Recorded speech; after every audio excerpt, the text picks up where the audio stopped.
Quality control ಮತ್ತು quality assurance ಇವೆರಡಕ್ಕೂ ಏನು ವ್ಯತ್ಯಾಸ ಅಂದರೆ ನಾನೊಂದು ಎಕ್ಸಾಂಪಲ್ ತೊಗೊಂಡು ಹೇಳ್ತೀನಿ. ಈಗ ರೀಸೆಂಟಾಗಿ ಲಾಂಚ್ ಮಾಡಿದ್ರೆ ಝೆಪ್ಟೋ, ಬ್ಲಿಂಕಿಟ್ ಅಂತ ಕಾಮರ್ಸ್ ವೆಬ್ಸೈಟ್ಗಳು.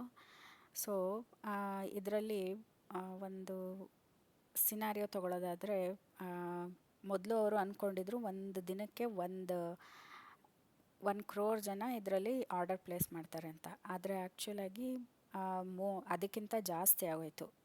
ಸೊ ಮತ್ತು ಇದು ಅಪ್ಲಿಕೇಶನ್ ಹ್ಯಾಂಗ್ ಆಗೋಕ್ಕೆ ಶುರು ಆಯಿತು. ಅಂದ್ರೇನು ಅರ್ಥ, ಇದನ್ನು ಪರ್ಫಾರ್ಮೆನ್ಸ್ ಟೆಸ್ಟಿಂಗು ಜಾಸ್ತಿ ಮಾಡಿಲ್ಲ, ತುಂಬ ಇಂಪಾರ್ಟೆನ್ಸ್ ಕೊಟ್ಟು ಮಾಡಿಲ್ಲ ಅಂತ. ಮತ್ತು ಇದರಲ್ಲಿ ಬೇರೆ ಬೇರೆ ಥರ ಟೆಸ್ಟಿಂಗ್ಗಳು ಮಾಡಿರ್ತಾರೆ.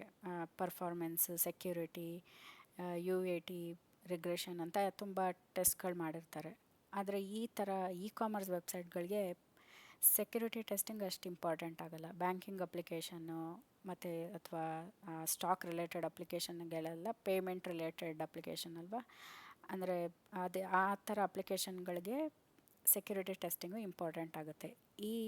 ಕಾಮರ್ಸ್ ವೆಬ್ಸೈಟ್ಗಳಲ್ಲೆಲ್ಲ ಜಾಸ್ತಿ ಪರ್ಫಾರ್ಮೆನ್ಸ್ ಟೆಸ್ಟಿಂಗು ಇಂಪಾರ್ಟೆಂಟ್ ಆಗುತ್ತೆ. ಏಕೆಂದರೆ ಅಷ್ಟು ಲೋಡ್ ತಗೊಳ್ಳೋ ಕೆಪಾಸಿಟಿ ಆ ಅಪ್ಲಿಕೇಶನ್ಗಿರಬೇಕು.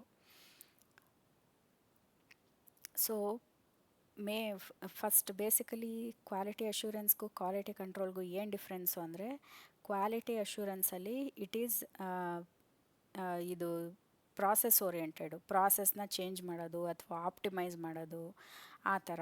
ಇದರಲ್ಲಿ ಕ್ವಾಲಿಟಿ ಕಂಟ್ರೋಲ್ ಅಂದರೆ ಹೇಗೆ ಅಂದರೆ, ಈ ಥರ ರಿಕ್ವೈರ್ಮೆಂಟ್ ಇತ್ತು, ಅದ್ರ ಪ್ರಕಾರ ಟೆಸ್ಟ್ ಮಾಡಿದ್ದೀವಿ, ಇದರಲ್ಲಿ ಇಷ್ಟು ಡಿಫೆಕ್ಟ್ಗಳಿತ್ತು, ಅದನ್ನ ಫಿಕ್ಸ್ ಮಾಡಿ ಟೆಸ್ಟ್ ಮಾಡಿದ್ದೀವಿ, ಅಷ್ಟೇ ಕ್ವಾಲಿಟಿ ಕಂಟ್ರೋಲ್ ಅಂದರೆ.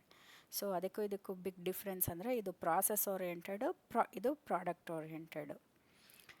ಆಮೇಲಿಂದ ಕ್ವಾಲಿಟಿ ಅಶ್ಯೂರೆನ್ಸ್ ಅಂದರೆ ಇದರಲ್ಲಿ ಡೆವಲಪರ್ಸು ಇನ್ವಾಲ್ವ್ ಆಗಿರ್ತಾರೆ ಮತ್ತು ಟೆಸ್ಟರ್ಸು ಇನ್ವಾಲ್ವ್ ಆಗಿರ್ತಾರೆ. ಅವರಿಬ್ಬರು ಪ್ಯಾರಲಲ್ ಆಗಿ ವರ್ಕ್ ಮಾಡ್ಕೊಂಡು ಹೋಗ್ತಾರೆ. ಅಂದರೆ ಇದು ಸ್ಟಾರ್ಟಿಂಗಿಂದನೇ ಗೊತ್ತಿರುತ್ತೆ, ಇದು ಕಾಮರ್ಸ್ ವೆಬ್ಸೈಟು, ಇಷ್ಟು ಜನ ಬರ್ಬೋದು ಅಂತ ಅಂದ್ಕೊಂಡಿದ್ದಾರೆ. ಸೊ ಇದನ್ನು ಪರ್ಫಾರ್ಮೆನ್ಸ್ ಟೆಸ್ಟಿಂಗ್ ಇನ್ನೊಂಚೂರು ಜಾಸ್ತಿ ಮಾಡಿ ಅಥವಾ ಸೆಕ್ಯೂರಿಟಿ ಟೆಸ್ಟಿಂಗ್ ಕಡಿಮೆ ಮಾಡಿ, ಆ ಥರ ಎಲ್ಲ ಮುಂಚೆನೇ ಡಿಸ್ಕಸ್ ಮಾಡ್ಕೊಂಡು ಪ್ಯಾರಲಲ್ ಆಗಿ ಮಾಡ್ಕೊಂಡು ಹೋಗ್ತಾರೆ. ಆದರೆ ಕ್ವಾಲಿಟಿ ಕಂಟ್ರೋಲಲ್ಲಿ ಬರೀ ಟೆಸ್ಟರ್ಸ್ ಮಾತ್ರ ಇನ್ವಾಲ್ವ್ ಆಗಿರ್ತಾರೆ. ಮತ್ತು ಇದರಲ್ಲಿ ಡೆವಲಪ್ಮೆಂಟ್ ಫೇಸ್ ಎಲ್ಲ ಮುಗಿದ ಮೇಲೆ ಟೆಸ್ಟ್ ಮಾಡೋದಿದು.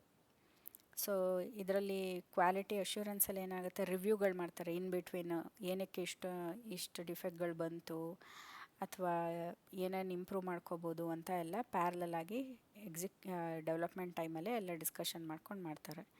ಆದರೆ ಕ್ವಾಲಿಟಿ ಕಂಟ್ರೋಲಲ್ಲಿ ಡಿಫೆಕ್ಟ್ ಫೈಂಡ್ ಔಟ್ ಮಾಡೋದು, ಬಗ್ ರಿಲೀಸ್ ಅಂದರೆ ಬಗ್ನ ಫೈಂಡ್ ಔಟ್ ಮಾಡೋದು, ಅದನ್ನ ಲಾಗ್ ಮಾಡೋದು, ಅದನ್ನ ಫಿಕ್ಸ್ ಮಾಡೋದು, ಆ ಥರ ಆ್ಯಕ್ಟಿವಿಟೀಸ್ ಇರುತ್ತೆ. ಸೊ ಇದರಲ್ಲಿ ಎಂಟೈರ್ ಡೆವಲಪ್ಮೆಂಟ್ ಟೀಮ್ ಮತ್ತು ಟೆಸ್ಟಿಂಗ್ ಟೀಮ್ ಇರುತ್ತೆ. ಇದರಲ್ಲಿ ಬರೀ ಟೆಸ್ಟಿಂಗ್ ಟೀಮ್ ಮಾತ್ರ ಇರ್ತಾರೆ. ಮತ್ತು ಇದು ಪ್ರಿವೆಂಟಿವ್ ಅಂದರೆ ಅರ್ಥ ಏನು, ಪ್ರಾಬ್ಲಮ್ ಆಗೋದಕ್ಕೆ ಮುಂಚೆನೇ ಅದಕ್ಕೆ ಒಂದು ಪರಿಹಾರ ಕಂಡುಹಿಡ್ಕೊಳ್ಳೋದು, ಇದು ಪ್ರಿವೆಂಟಿವ್ ಅಪ್ರೋಚ್. ಇದು ಕರೆಕ್ಟಿವ್ ಅಂದರೆ ಪ್ರಾಬ್ಲಮ್ ಆದಮೇಲೆ ಆ ಪ್ರಾಬ್ಲಮ್ಗಳನ್ನ ಸಾಲ್ವ್ ಮಾಡ್ಕೊಳ್ಳೋದು. ಸೊ ಒಂದು ಸಮ್ಮರಿ ಏನಂತ ಅಂದರೆ, ಒಂದು ಪ್ರಾಡಕ್ಟ್ ಚೆನ್ನಾಗಿರಬೇಕು ಅಂದರೆ, ಇವಾಗ ಪ್ರಾಡಕ್ಟ್ ಚೆನ್ನಾಗಿರಬೇಕು ಅಂದರೆ ಬೋತ್ ಕ್ವಾಲಿಟಿ ಅಶ್ಯೂರೆನ್ಸ್ ಮತ್ತು ಕ್ವಾಲಿಟಿ ಕಂಟ್ರೋಲ್ ಎರಡೂ ಯೂಸ್ ಮಾಡಿಕೊಂಡು ಟೆಸ್ಟಿಂಗ್ನ ಪ್ಲ್ಯಾನ್ ಮಾಡ್ಕೋಬೇಕು. ಸೊ ಇವೆರಡು ಡಿಫ್ರೆನ್ಸ್ಗಳು ಇಲ್ಲಿ ಕಾಲಮಲ್ಲಿ ಇದೆ, ಓದ್ಕೊಳ್ಳಿ. ಮೇಜರಾಗಿ ಪ್ರಾಸೆಸ್ ಓರಿಯೆಂಟೆಡ್, ಪ್ರಾಡಕ್ಟ್ ಓರಿಯೆಂಟೆಡ್. ಏನು ಡಿಫ್ರೆನ್ಸ್ ಅಂತ ಕೇಳ್ತಾರೆ ಇಂಟರ್ವ್ಯೂನಲ್ಲಿ. ಇದು ಕ್ವಾಲಿಟಿ ಅಶ್ಯೂರೆನ್ಸು ಪ್ರಾಸೆಸ್ ಓರಿಯೆಂಟೆಡು, ಇದು ಪ್ರಾಡಕ್ಟ್ ಓರಿಯೆಂಟೆಡು. ಕ್ವಾಲಿಟಿ ಅಶ್ಯೂರೆನ್ಸಲ್ಲಿ ಅದು ಡೆವಲಪ್ಮೆಂಟ್ ಟೈಮಲ್ಲೇ ಟೆಸ್ಟರ್ಸು ಡೆವಲಪರ್ ಜೊತೆ ಪ್ಯಾರಲಲ್ ಆಗಿ ವರ್ಕ್ ಮಾಡ್ತಾರೆ. ಇದರಲ್ಲಿ ಕ್ವಾಲಿಟಿ ಕಂಟ್ರೋಲಲ್ಲಿ ಪ್ರಾಡಕ್ಟ್ ಎಲ್ಲ ಡೆವಲಪ್ ಆದಮೇಲೆ ಎಂಡಲ್ಲಿ ಟೆಸ್ಟ್ ಮಾಡ್ತಾರೆ. ಮತ್ತು ಇದು ಪ್ರಿವೆಂಟಿವ್ ಮೆಥಡು, ಇದು ಕರೆಕ್ಟಿವ್ ಮೆಥಡ್. Thank you.